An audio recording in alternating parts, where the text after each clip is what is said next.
Habari zenu, natumaini nyote mko wazima kabisa wa afya na akili. Tushukuru Mungu kwa hilo.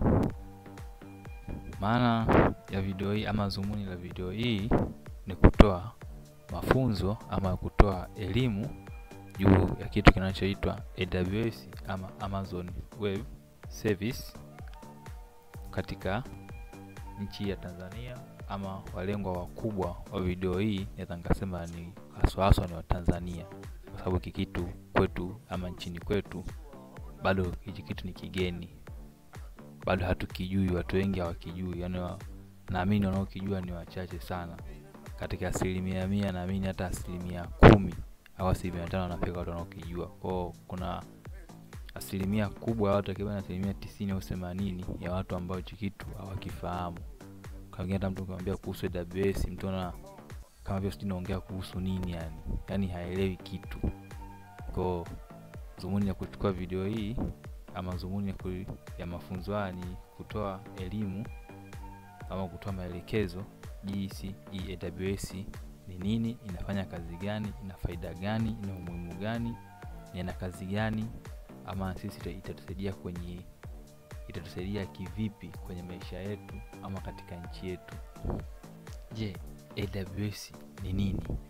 Ama unaposikia neno AWS ni kitu gani kinakuja cha kwanza kabisa, ama ni fikra gani unakuwa unafikiria unaposikia neno AWS? Anza na mimi. AWS ama Amazon Web Service ni huduma za teknolojia ya wingu, cloud computing, kutoka kampuni ya Amazon. Kama mpaka tunaona kama AWS ni huduma ya teknolojia ambayo ni ya wingu, ambayo iko ndani ya kampuni ya Amazon. Hii Amazon, kuna kampuni inayojiita Amazon, nadhani watu wengi pia washaye kuisikia na wanaijua. Amazon ni kampuni ya kuuza vitu mtandaoni. Kwa hiyo tunaona kama Amazon na huyu AWS ni kampuni moja ama ni baba mmoja, ila tu kazi ni tofauti. Kuna moja inauza bidhaa mtandaoni, kwa mfano kama vile Alibaba ama AliExpress ama vile Kikuyu, ndio kama hivi Amazon anauza vitu mtandaoni. Kwa hiyo sisi yakini tunadili na huyu AWS ama Amazon Web Service, ambaye yeye anahusiana na huduma za teknolojia za wingu, ama kwa jina jingine wanaita, wataalamu wanaita cloud computing. Inaruhusu watu, biashara, taasisi na serikali kutumia kompyuta, hifadhi ya data na program kupitia internet bila kununua vifaa ghali. Kwa hiyo tunaona AWS inaweza kuruhusu watu tofauti kama wafanya biashara, taasisi za umma, taasisi za kiserikali, kwa ajili ya kuhifadhi data zao na programu zao kwa kupitia internet pasipokuwa na gharama kubwa, yani kwa unafuu zaidi. Pia kwa maneno mengine, AWS ni kama kituo cha huduma za mtandao ambacho kinakodisha nguvu za kompyuta. Unalipia kwa kile unachotumia, mfano kama vile umeme ama maji. Kwa hivyo tunaona pia AWS unaweza kulipia kwa vile utakavyotumia. Yani kama vile salio tuseme, kama huna maongezi mengi, unajiunga salio lako la 500, unaongea na watu wako kadhaa, mkimalizana maongezi yenu, kazi imeisha. Labda unahitaji labda mtu kumtafuta WhatsApp, labda unajiunga bando lako la 500, unamtafuta mtu WhatsApp, kazi imeisha. Ndio kama vile mfano mwingine kama vile umeme. Kama unataka kutumia umeme, na maana hautaweza kununua luku. Kama unataka kutumia maji, na maana unaweza kununua maji, kwa sababu kuna hizi mita za luku zimeingia, ambazo kama vile umeme tu, ukitumia unanunua, kama unataka kutumia na maana unaacha kununua. Kwa hiyo tunaona AWS nayo ni kama vile umeme ama maji, ina maana unalipia kwa kile unachokitumia. Kwa maana kitu kama kitu kitumii, ina maana hauwezi ukilipia. Kwa hivyo tumeweza kuona ama tumeweza kufahamu angalau AWS ni nini. Kwa hiyo mimi naamini mpaka sasa hivi kidogo tuna ile uelewa. Hata tukisikia baadaye mtu anazungumza AWS ama mtu atakwambia AWS ni nini, tunaweza kumuelezea bila tatizo. Kile cha pili, AWS inafanya kazi gani? Hapa tunaangalia ufanyaji wa kazi wa AWS. Tushaona tayari AWS ni nini, tushajua AWS ni nini ama ina kazi gani. Kwa hapa tunakuja kuangalia sasa AWS inafanya kazi gani kama AWS. AWS inatoa huduma zaidi ya 200. Kwa hapa tunaona AWS iko na huduma zaidi ya 200, lakini hapa nimechagua huduma 5 zile muhimu ama zile kuu 5, lakini ziko zaidi ya 200. Huduma ya kwanza, uhifadhi wa data. Hapa watu au kampuni huhifadhi faili, picha, video au taarifa zao kwenye wingu kupitia huduma kama Amazon S3. Kwa hiyo tunaona mpaka hapa AWS inafanya kazi ya kuhifadhi mafaili ama picha ama video za kampuni kwenye kitu kinachoitwa Amazon S3. Amazon S3 mfano wake ni kama vile flash. Najua watu wengi wanajua flash, na watu wengi wanatumia flash kuwekea movie, kuwekea nyimbo, wengine wanatumia kuwekea mafaili yao, ama kwenye kompyuta kwenye kitu kinachoitwa hard disk. Nadhani watu wengi pia wanaotumia kompyuta na wanaweza kujua hard disk ni kihifadhio cha taarifa kama hivyo, faili, data, video na vitu vingine. Kwa hiyo tunaona kwa huko kwenye AWS inaitwa, kuna kitu kinachoitwa S3. Kazi ya pili, nguvu ya kompyuta. Huduma kama Amazon EC2 huruhusu watu kuendesha program au tovuti bila kuwa na server yao wenyewe. Kwa hiyo hapa tunaona kama AWS inaweza kumruhusu mtu kuendesha program bila kuwa na server yao. Hii server, najua watu wengi itawachanganya neno server. Server tunaweza kusema ni kitu ambacho kinatumika na makampuni makubwa ama taasisi kubwa, mfano kama vile TRA, shirika la mapato hapa Tanzania, wako na server ambayo inaweza kusaidia ufanyaji wao wa kazi, ambao server zile zinakuwa zinaendeshwa na wataalamu wa IT. Na maana ukienda pale TRA kitengo chao cha IT utakuta kuna server. Hizo server tunasema ni ambazo unaweza kuzigusa. Unaenda sehemu na unaenda kununua, mtu anakuja na kufungia kwenye kampuni yako. Hii server unaweza kununua toka hata nyumbani pia. Kinda tegemea tu unaifanyia kazi gani. Kima kampuni kwa sababu ana taarifa tofauti tofauti za watu kama vile TRA pale, kwa inabidi watumie server. Lakini AWS wana server zao ambao wanakuambia hii server hii inakuwa bila kwa kuwa na mtu ambaye atakuwa anaweza kushika physically, kwa sababu ukisema kuishika ama kuiona, hii server itakuwa ipo kwenye mawingu. Nadhani kitu kiko kwenye mawingu huwezi kuigusa au ukiona. Yaani kama vile upepo tuna uhisi, lakini hatuwezi kuona wala kuugusa. Ndio kama hivi sasa hii server ya Amazon EC2 ya AWS. Kwa maana hata kama siku na hiyo labda pale TRA pakatokea itilafu, jengo likaungua moto, zile server ambazo ziko pale likaweza kuungua, kwa maana taarifa hazitoweza kupotea kwa sababu watakuwa wamezihifadhi kwa kitu kinachoitwa Amazon EC2, ambacho hii Amazon EC2 ipo kwenye mawingu.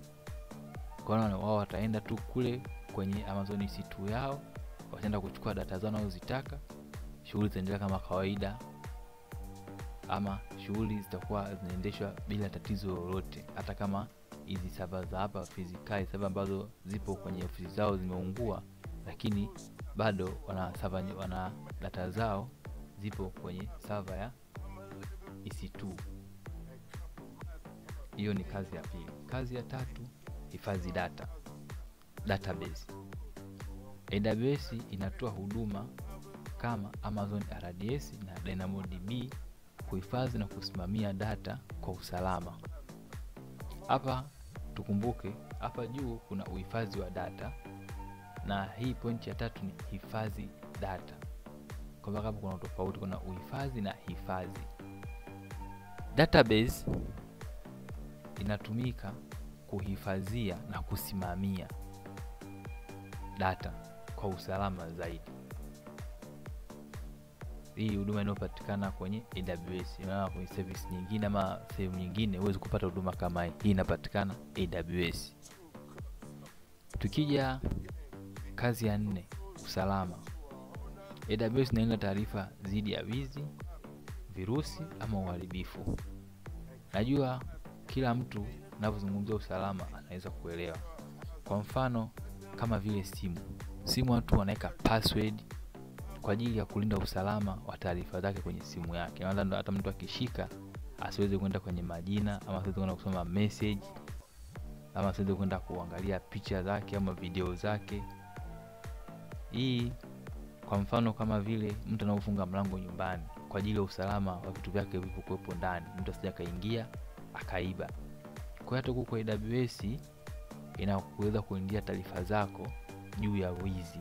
Wizi ni kama wale waizi wa mitandaoni ambao kwa jina maarufu wanaitwa hackers. Virusi hapo tunazungumzia wale virus wako tofauti. Kuna ransomware, kuna worms. Hii AWS inasaidia kulinda taarifa zako zisiwe na virus na uharibifu. Kwa hiyo inasaidia pia kutokea uharibifu wowote juu ya taarifa zako. Kwa ina maana ukitumia AWS una 100% ya usalama juu ya taarifa zako. Kazi ya 5, huduma za mtandao na tovuti. Watu wengi huendesha tovuti zao kupitia AWS kwa sababu ni haraka na haina kukatika mara kwa mara. Hii huduma za mtandao na tovuti, ninapozungumzia tovuti ina maana website. Ina maana AWS inasaidia watu kuendesha tovuti zao. Ina maana kusimamia ile website jinsi inavyofanya kazi. Ama kazi nyingine kuhost nasema ni kupandisha ile website, kwa sababu kuna kutengeneza website na kuna kuifanya ile website iweze kuonekana na watu wengine, sababu tunakuja neno kuhost. Kwa mfano kama vile website ya NIDA. Website ya NIDA ilitengenezwa, baada ya kutengenezwa watu wataalamu wa IT ama watu wa web developer wakaweza kuihost ile website ili sisi wananchi wa Tanzania tuweze kupata urahisi. Tunataka kujua namba zetu za NIDA ama tunataka kujua ufuatiliaji wa NIDA. Kwa mfano mwingine ni uhamiaji pia wana website yao ambao inakuruhusu ama inakupa wepesi zaidi wa kwenda kuomba passport pasipo kwenda pale migration ama pasipo kwenda pale uhamiaji. Hiyo ndo pointi ya 5 ambayo tunasema huduma za mtandao na tovuti. Tunakuja slide ya 3, umuhimu wa AWS katika jamii, haswa jamii yetu hii ya Tanzania, ambayo bado AWS haijakuwa maarufu sana ama haijajulikana kwa upana sana kwa nchi yetu ya Tanzania. Najua Tanzania AWS kwetu bado ni kitu kigeni, ile AWS inaweza kuleta manufaa makubwa kwa jamii, serikali na biashara mbalimbali ndani ya nchi yetu.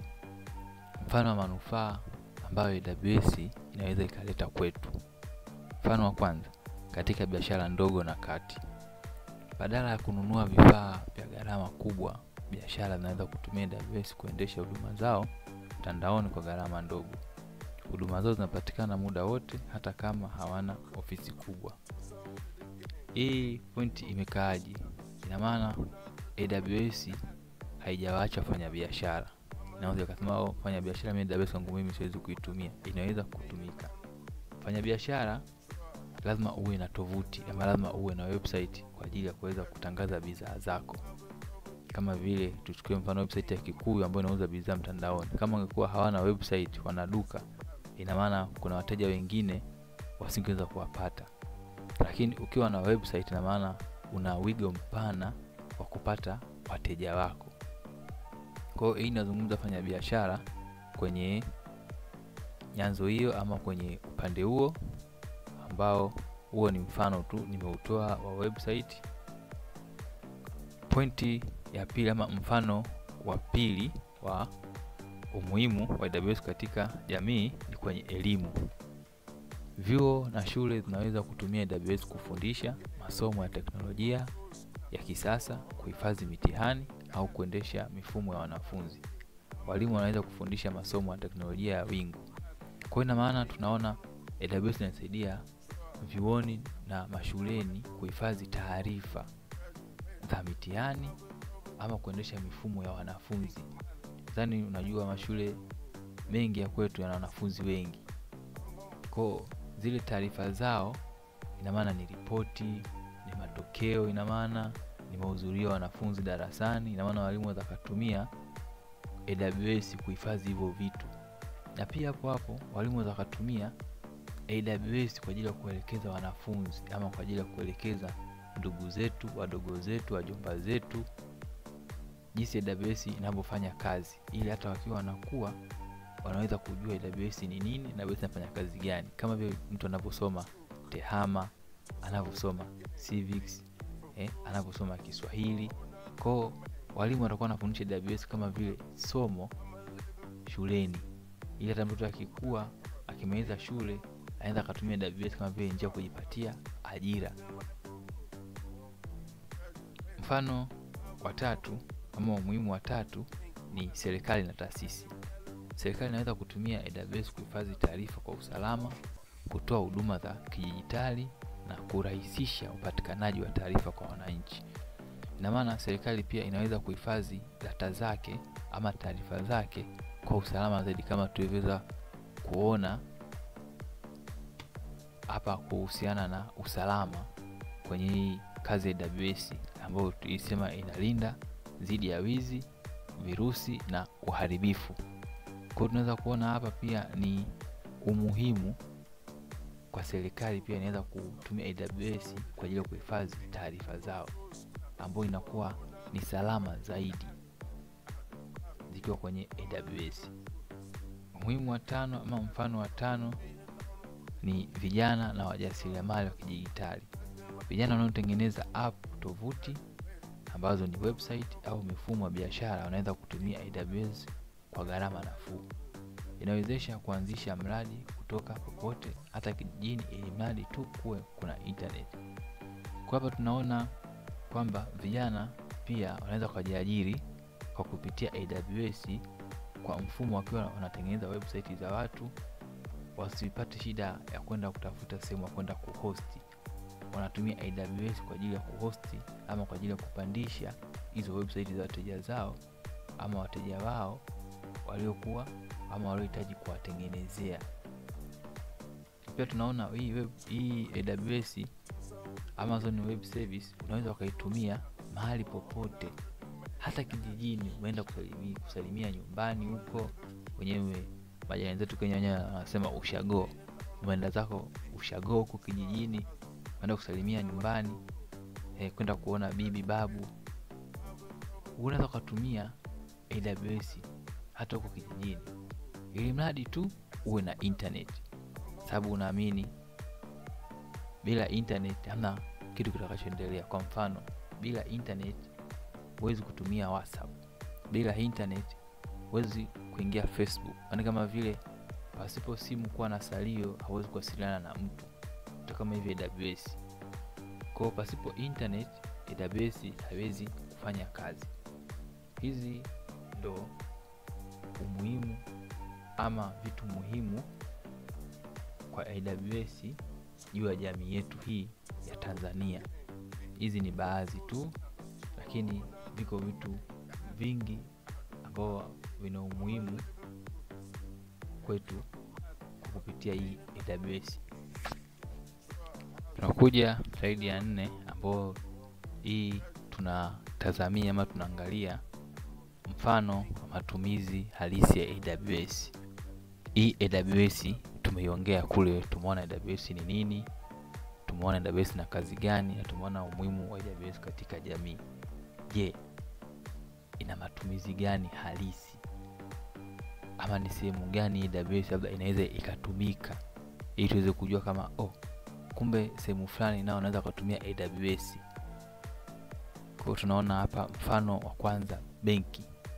Kwa hiyo tunaona benki unaweza kutumia AWS kwa ajili ya kuhifadhi taarifa za wateja wao kwa usalama zaidi. Nadhani benki unajua iko na wateja wengi kama vile CRDB, NMB, NBC, sijui DCB. Kwa benki ziko nyingi na ziko na wateja wengi. Kwa unaona benki unaweza kutumia AWS kuhifadhi taarifa za wateja wao. Kama tulivyosema, AWS iko na usalama wa hali ya juu. Mfano wa pili, vyuo vikuu. Kwa tunaona AWS inaweza kutumika kwenye vyuo vikuu kwa ajili ya kuendesha mfumo wa usajili wa wanafunzi. Nadhani kwa wale watu wa vyuoni tukisema usajili wa wanafunzi wao wanaelewa. Kwa wale wanafunzi ambao wanataka labda kuingia chuoni, wanafunzi ambao wanakaribia kuingia chuoni, kama vile tuseme wanafunzi kutoka darasa la 7 kwenda form 1, kuna usajili wa form 1 ukiingia kama vile kwa chuo. Pia kuna wale ambao mtu ametoka form 6 anaenda chuo, na kuna mtu ambaye amemaliza form 4 anaenda chuo moja kwa moja. Kwa pia AWS inaweza kusaidia vyuo kwenye mfumo mzima wa usajili. Yaani kuliko kwenda pale chuoni moja kwa moja, unaweza kutumia tu AWS mkafanya usajili mkiwa nyumbani, kwa siku tu kaenda tu chuo kwa ajili ya kwenda kusoma sote na kwa ajili ya usajili. Mfano mwingine tunaona wajasiriamali. Kwa tunaona wajasiriamali wanaweza kutumia AWS kwa ajili ya kuendesha tovuti zao za kuuza bidhaa mtandaoni kupitia AWS.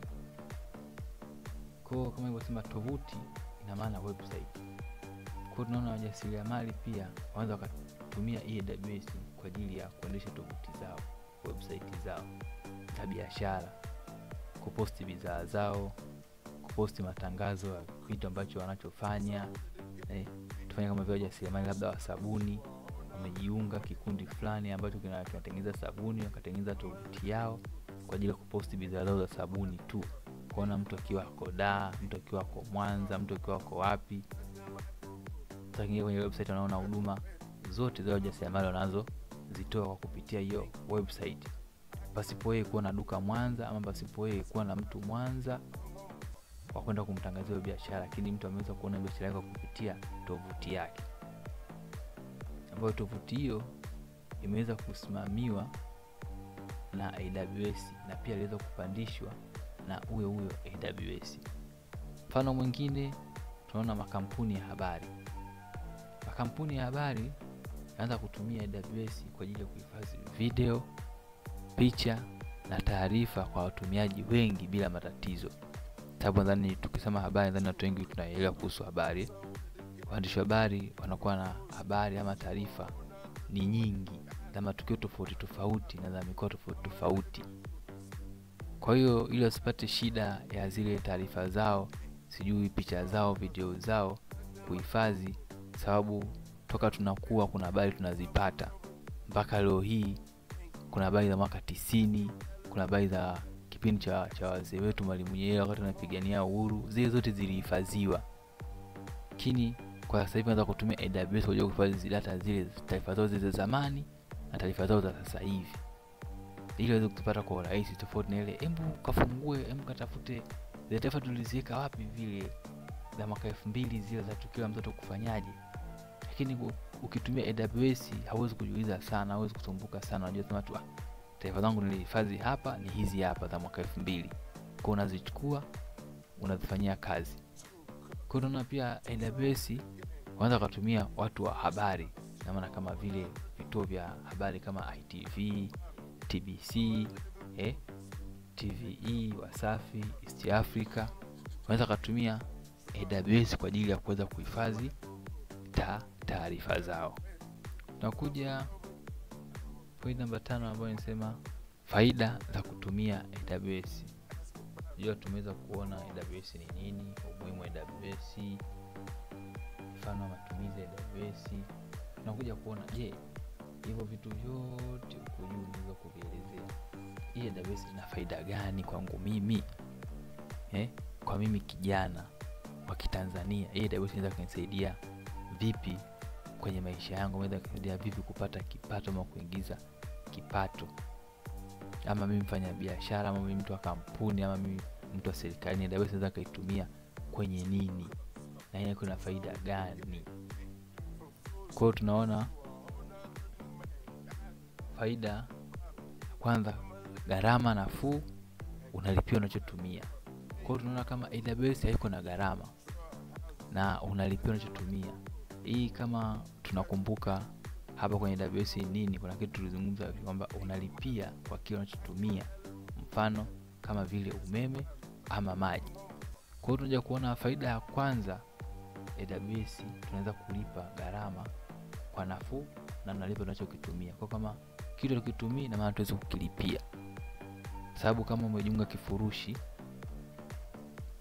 umejiunga saa 2 ya usiku, na maana kitaisha saa 2 ya usiku, aidha utumie ama usitumie, kitaisha tu muda huo huo uliojiunga.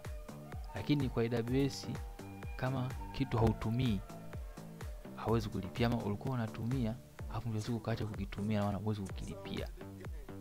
Kwaona hii inasema unalipia kwa kile unachokitumia na haina gharama, ni nafuu zaidi. Kwaona mtu yote anaweza akafanyaje, akamudu gharama zake. Faida nyingine, inapatikana muda wote. Kwa tunaona AWS muda wote, saa yoyote inaweza kupatikana. Kwaona masaa 24 unaweza kutumia AWS ndani ya wiki nzima. Na maana hapa ni wewe tu na kazi zako, ama ni wewe tu na muda wako tu kutenga jinsi ya kufanya mambo yako ya kazi.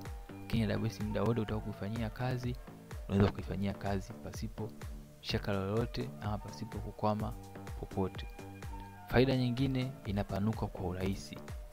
Inapanuka kwa urahisi, inapanuka kivipi? Ina maana hapa tunazungumzia sehemu ya kuhifadhi data. Hapo tunasema hapa uhifadhi wa data. Kwa hiyo tunaona AWS inapanuka zaidi sehemu ya uhifadhi wa data. Na maana kwa mfano kama vile mimi sasa hivi hapa nimechukua GB 500, nimeweza kutumia, nimeweza kuhifadhi taarifa zangu pale. Mfano kama mimi mwandishi wa habari, nimechukua GB 500 za Amazon S3, nikaweza kuhifadhi taarifa zangu zikajaa. Ninafanyaje? Na maana nifute hizi zilizokuepo niweke hizi mpya? Hapana, AWS inakuletea kitu ambacho unaweza kikafanya ukaongeza uwezo wa ile kihifadhio chako ama ile storage yako. Na maana kama ilikuwa ni 500, unaweza kaenda 1000 GB, ama labda ukaenda terabyte 2. Kwa unaongeza uwezo, ama inapanuka kwa urahisi kulingana na taarifa zako zinavyohitaji nafasi. Kwa kama nafasi ni ndogo, na maana taarifa zako zitachukua sehemu ndogo. Na maana kama taarifa zako ni nyingi, zitachukua sehemu kubwa. Hii ndio nasema inapanuka kwa urahisi. Kwa unaweza ukaifanya ikawa kubwa ikiingia data nyingi, ama unaweza ukaifanya ikawa ni ndogo, ni wewe mwenyewe tuna na taarifa zako jinsi zitakavyokuwa kwa wingi kiasi gani. Faida nyingine ni inalinda data kwa usalama wa hali ya juu. Hapa tunazungumzia swala la ulinzi wa taarifa. Sawa, nimeweza kuketi labda tovuti, nimeweza kutengeneza, sawa, nimeweza kufanya hivi na hivi. Nitakuwa na uhakika gani kama hizi taarifa zangu zitakuwa salama? Kama vile umeenda kupanga kwenye nyumba, umeambiwa ina geti sijui na nini, nyumba sijui na tai, sawa, nyumba iko sawa, lakini nitaaminije vitu vyangu vya ndani hakuna mtu atakaye kwenda kuviiba? Na mimi kwamba nimeweka mlango, na sio mlango tu, nimekuja nimekuwekea na geti. na hata madirisha na vioo, lakini sio vioo tu, yako na nondo pia nimepitisha kwa ndani. Kwa mtu anakuwa ni ngumu kwenda kuingia ndani kwako, kama kuvunja dirisha. Hata kuvunja dirisha hawezi kuingia sababu bado kuna nondo zimemzuia kuingia. Huo ndio usalama tunazungumzia hapa. Kwa hiyo AWS inakupa usalama wa taarifa zako pasipokuwa na shaka yoyote. Faida ya mwisho, japokuwa sio ya mwisho kabisa, ni inapatikana kote duniani kupitia internet. Kwa hii tunakuja au namuka pale juu tulisema AWS inatumika sehemu popote, hata kijijini, ilimradi tu uwe na internet. Kwa hiyo mpaka hapa unajua ukiwa na internet basi AWS unaweza kuitumia popote, wakati wowote, muda wowote unaotaka wewe. Hizi ndo faida 5 za kutumia AWS katika shughuli zetu, katika biashara zetu, ama kwenye sekta za serikali na sekta hizo za serikali. Mwisho kabisa tunasema hitimisho. Baada ya kusema yote hayo, kuelezea AWS ni nini, kuelezea muhimu wa AWS, kazi za AWS, faida za AWS, AWS naweza nikaitumia wapi, ama kijana AWS inaweza kanisaidia kwenye nini. Kwa hapa tunakuja kuona kwenye hitimisho kwamba hii AWS ama Amazon Web Service ni teknolojia muhimu sana kwa dunia ya sasa ya kidijitali. Sababu dunia sasa hivi inaenda kidijitali, haipo tena kianalogia kama tulivyozoea kipindi kile ama kama wakati wa babu zetu. AWS inaweza kusaidia Tanzania kupiga hatua kubwa katika sekta za elimu, biashara, serikali na ubunifu. Kwa tunaona pia hii AWS inaweza ikasaidia nchi yetu kuweza kukua katika sekta mbalimbali kama sekta za elimu, za biashara, za serikali na ubunifu. Hivyo ni muhimu vijana, walimu, wajasiriamali na taasisi kujifunza kuhusu teknolojia ya wingu, cloud computing, kwani ndio mustakabali wa dunia ya kidijitali. Hii hapa tunaona kwamba tuna uhitaji wa sisi wa Tanzania kuanza kujifunza hii AWS kwa ajili kwenda na wakati, ama kwa ajili ya kwenda na dunia jinsi inavyoenda.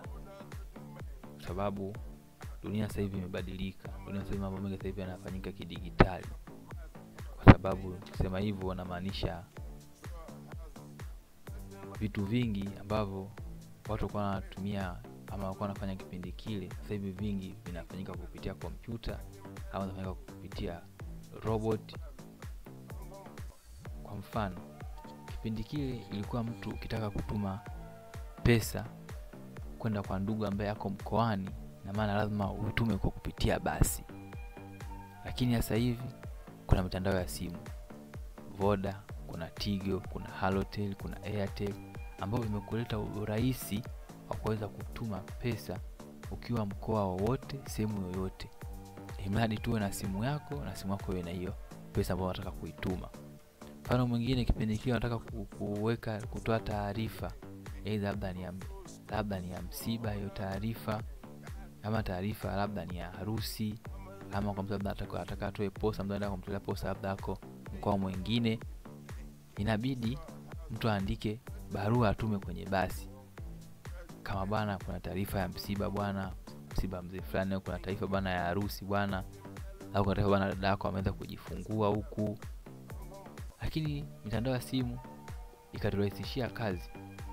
Mtu ukiwa na taarifa unaweka tu salio kwenye simu yako, unapiga simu tu kwa ndugu, jamaa, rafiki, unapata taarifa bwana kuna shughuli huku bwana, rafiki yenu anaoa bwana, huku ndugu yenu bwana anaoa bwana, kwa bwana kuna taarifa njema bwana, dada yako bwana amepata mtoto bwana, kaka yako bwana mkewe bwana amejifungua bwana. Kwa hiyo tumeona mtandao wa simu jinsi ilivyoturahisishia, ama teknolojia jinsi ilivyoturahisishia vitu kulingana na wakati tuliokuepo, tofauti na kipindi kile ambacho tulikuwa watu wanatumia mabasi kwa ajili ya kupeleka taarifa au kwa ajili ya kutuma hela. Kwa mpaka tunaona teknolojia kila siku inakuwa, kila siku mambo yanabadilika. Kila siku vinakuja vitu vipya. Kwa sisi Tanzania, hii ni fursa kwa vijana.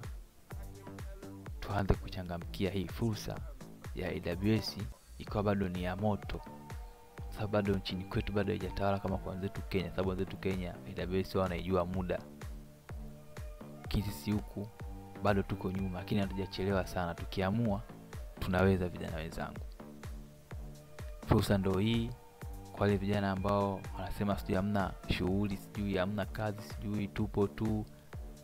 Hii ni kazi pia, unaweza kujiajiri kwa kupitia hii. Ukasoma vizuri AWS, ukaielewa vizuri, unaweza kwenda kuomba kazi kwenye makampuni, kwenye serikali, kwa wafanya biashara binafsi. Unaweza kwenda kuomba kazi, mtu anafanyia kazi yake, anakulipa kwa sababu anaona matokeo kama kile ulichokimfanyia kiko hivi. Kwa vijana wenzangu, tuchangamkeni, hii ni fursa. Motisha yangu kwa vijana wenzangu, teknolojia ya wingu si ya baadaye.